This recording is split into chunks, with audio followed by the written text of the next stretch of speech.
point of today's event is really to understand what's going on in Pakistan and to provide an educational platform for positive discussion with regards to what we can do as students and what solution we need for Pakistan. Now, there are lots of issues that have been going on in Pakistan, whether it's the recent unfortunate bombings in Quetta, whether it's the issue or the debate right now about dual nationality in Pakistan, or whether it's to do with the daily corruption stories that we hear to do with our politicians. But the fact is that negative press is what dominates TV and newspapers in Pakistan, and all the good stories about the positive things in Pakistan don't really come out and we don't hear about them.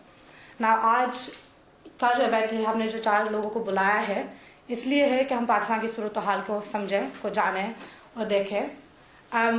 बात ये है कि हम दुनिया में कहीं भी रहें, I'm sorry because I know I'm speaking Urdu for those that don't understand, but बात ये है कि हम दुनिया में कहीं भी रहें, पाकिस्तान हमारी पहचान है, तो इसलिए हमारे लिए ज़रूरी है कि हम पाकिस्तान के बारे में, पाकिस्तान के हालात समझें.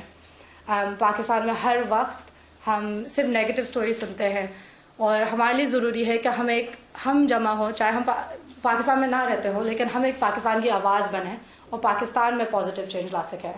So today we're really grateful to have 4 very distinguished guests with us.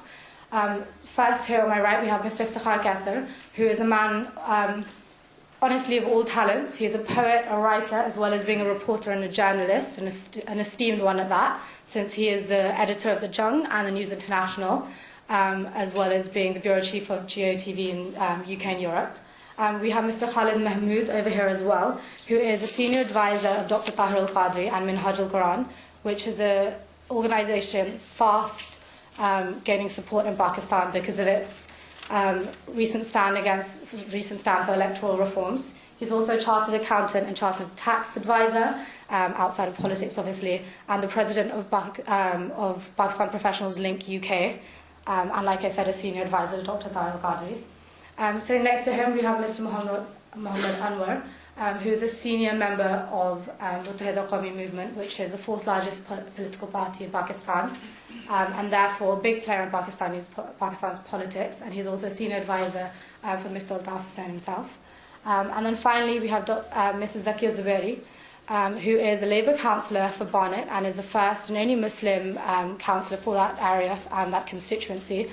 She holds strong ties with Pakistan, not only because through her views and opinions, but also because of all the social work that she's done. And as a trustee of the Sun Charity, she's helped set up a school in Pakistan for families who can't otherwise afford education, and is in the process of helping set up a university as well. But like I said, we're really grateful to everyone that's here. We're grateful to all the media officials that are here from GEO, especially to our media officials from ARY and TV 786. And after the talk, the way that's going to work is we're going to have all the speakers come up at the lectern and talk, and then after that we're going to do a question and answer session. And for that we're also joined by Mr. Dawood Mashhadi, who is the UK director of Minhaj al-Quran, who we have over here as well. We have the UK organiser of MQM as well, Dr. Salim Danish, and we're also joined by the education attaché from the High Commission here at the front as well. So I'm sure if you have any questions afterwards, you can also find them after the event. But like I said, we're going to make a move, and I'm sorry I'm taking so much time. But we'd like to start and call upon Mrs. Zakia Zubairi as our first speaker. Thanks, guys. और पाकिस्तान की किस्मत है कि वहाँ पे किस्मत ये है कि वो कहलाता तो है कि यहाँ पे डेमोक्रेसी आ गई है और डेमोक्रेसी बड़े ज़ोरों से पनप रही है और बढ़ रही है, लेकिन मैं नहीं ये सोचती. मैं सोचती हूँ कि पाकिस्तान में डेमोक्रेटिक डिक्टेटरशिप है और वो डिक्टेटरशिप जो है उसी का अपर हैंड है और वही उसी को लेके आगे बढ़ा जा रहा है डेमोक्रेसी के आड़ में.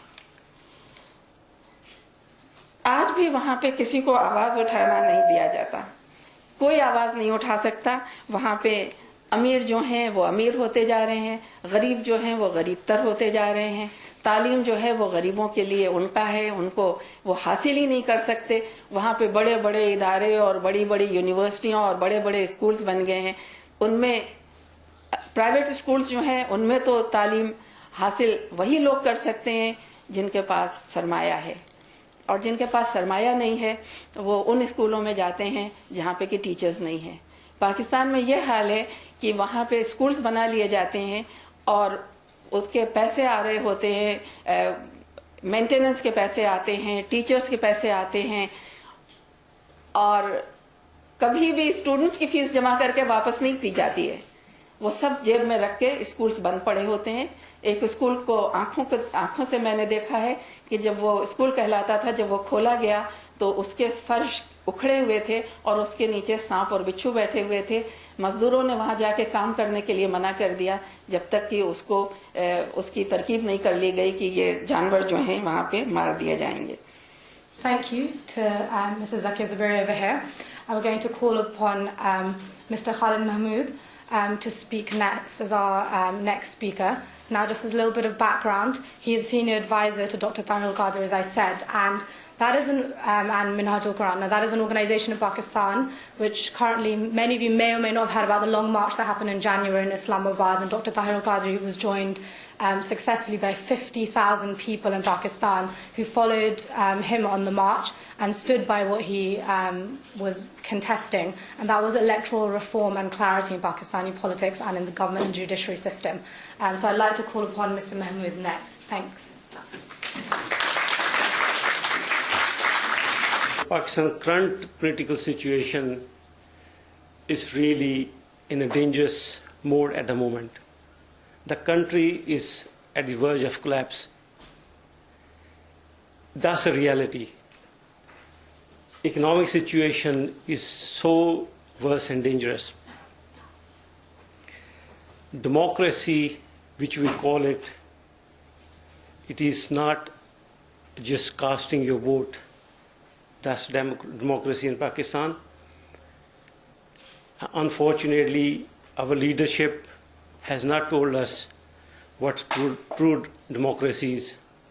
You are in this country, you can enjoy your rights here and also the fruits of democracy.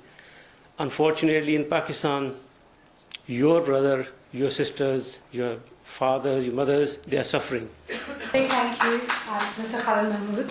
A point he picked up on was dual nationality, and I don't know if many of you have heard in the news at the moment the petition that went in to the government that Dr. Tahir al-Qadri ran, and that was on the issue of dual nationality, because people like myself and like many of you here who are hold dual nationality are no longer able to stand or run for electoral position in Pakistan's government. And ये वही अदलिया है, वही हुकूमत है जो हमें गैर मुल्की करार करके हमें अपने ही मुल्क से दूर कर दिया है. I mean, we no longer can make a difference to Pakistan's politics because unless we're willing to give up our citizenship, we can't run for electoral office as such. Next, I'd like to call upon Mr. Iftikhar Kaisar, who I've introduced before. He is the editor of the Jung and the News International and editor, bureau chief of Geo TV. So, Mr. Iftikhar Kaisar, please.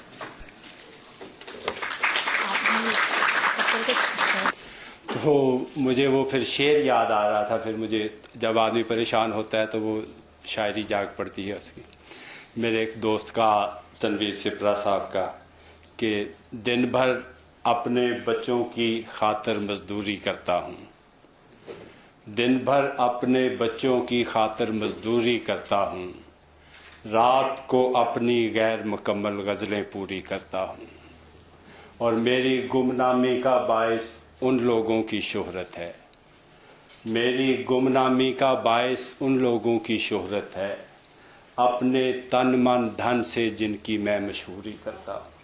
And the next speaker that we'd like to call upon is Mr. Muhammad Anwar, who is a senior member of the Central Coordination Committee of MQM.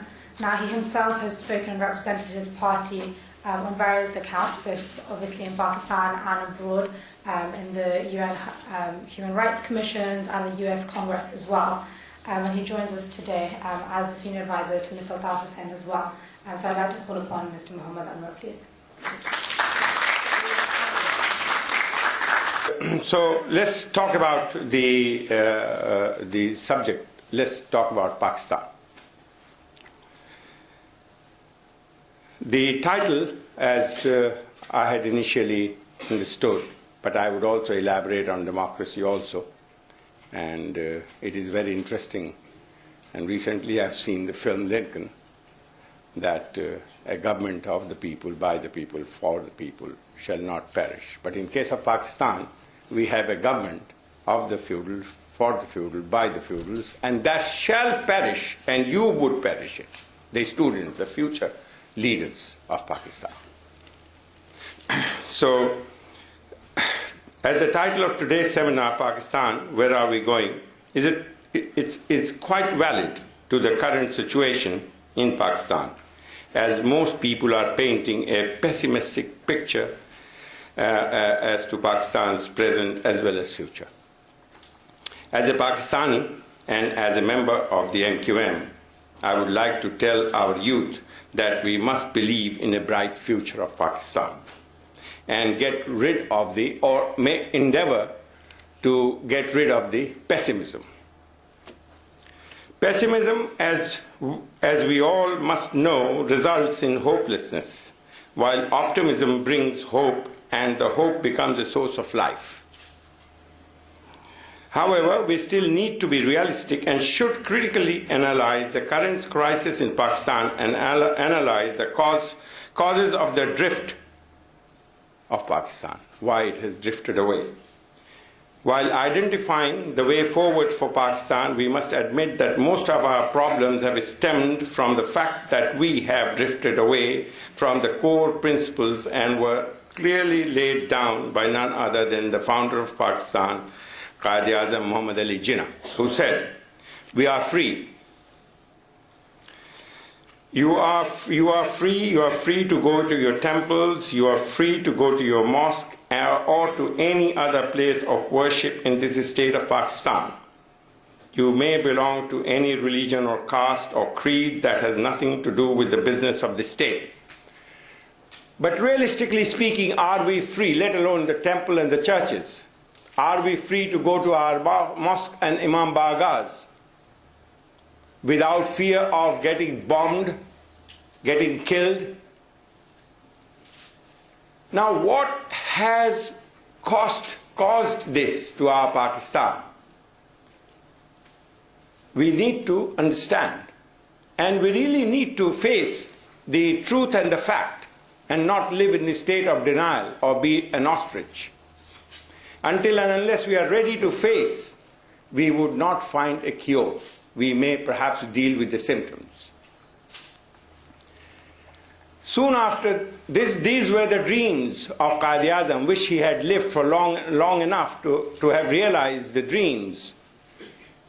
But unfortunately, he did not. And the country went into the hands of the feudals, the quislings. The white colonial masters left our country and handed over to the quislings, the brown ones. So we got rid of the masters, and once Altab Bhai said that when we did not have a country, we was looking for freedom. Now that we have we have a country, now we're looking for freedom. So we were never freed in the true sense. So this was the first curse that we inherited soon after the independence of Pakistan. And we went along very happily with the system, because the feudals joined the nexus with the generals. And due to all the martial laws and this, and they were the beneficiary of the country, generally the people, the ordinary people suffered.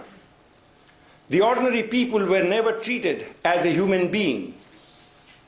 Like in democracy, we say one man, one vote, participatory democracy. But the majority of the people, Pakistan being an agrarian society, belongs to the rural areas, and rural areas were controlled by the feudals. The peasants, the Mazares and the Haris, were treated as serfs and bundled in a van, taken to the ballot box to cast votes. And if they did not, if unfortunately that feudal lost, the people, the Serbs, the Haris and the Mazares would have to face the wrath. And whose fault is this? Fault is ours, mainly the voters. Because they can change the fortune of the country. But then, of course, we were beneficiaries, many were beneficiaries, the media also. We may say that it's very independent, but look at the anchors. All of them think they are Larry Kings and David Frost, having just been born in the media. So now the responsibility is on the youth, and Pakistan's population, more than 50% population is, or lot more than 50% are youth, and they have now attained the voting age. So therefore, those who live here and your relatives are living over there must tell them to go out and cast vote. That's very important. Doesn't matter who do you cast the vote for, but do go and strengthen democracy. Now, the second problem that we are facing, and that was again our doings, is the religious extremism. We talk about Taliban. Then which Taliban we talk about? Good, bad and ugly? Whose Taliban we talk about? And what are they doing? Or we also have to ask ourselves, do we still consider them a strategic asset to get strategic depth in Afghanistan or win Kashmir for us? Do we believe that? Or are we prepared to realize that they are conquering us? Not India, not Kashmir. They are not fighting a war in the United States. They are fighting a war in Pakistan, in our country, destabilizing our country. Are we prepared? Are we prepared to face this reality and confront this reality?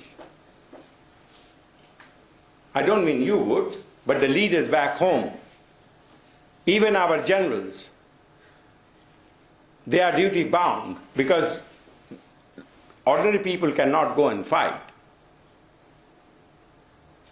So are they prepared? All right, people are now talking that dialogue, we should have dialogue. But who would you have dialogue with? Those who have broken agreement many times, having reached agreement? So these are the challenges that we are posed with. But I'm not going to bore you a lengthy lecture and then Hiba comes and tell me your time is over. All right? She will come. Yes, indeed she will. Okay? She will.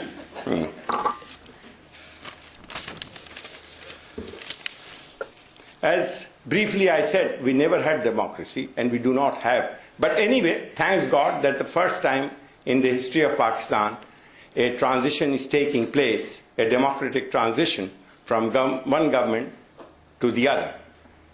But we only hope, because there is still 20 days left and anything unfortunate could happen, but let's hope not happens.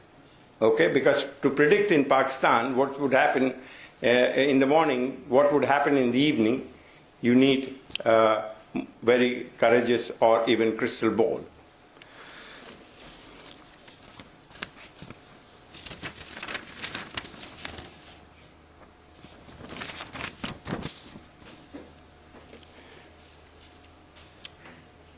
Politics in Pakistan is, again, as I had earlier said, is very complex. And do we have a politics? Because politics has principles, has scruples. But do our politicians back home have principles? They believe in principles? They're never talking about the issues. They are slagging each other, mudslinging on each other. Is that a political principle? So this is what we need to, our leaders, politicians need to address this also and become more mature. And lastly, I have a message for the youth.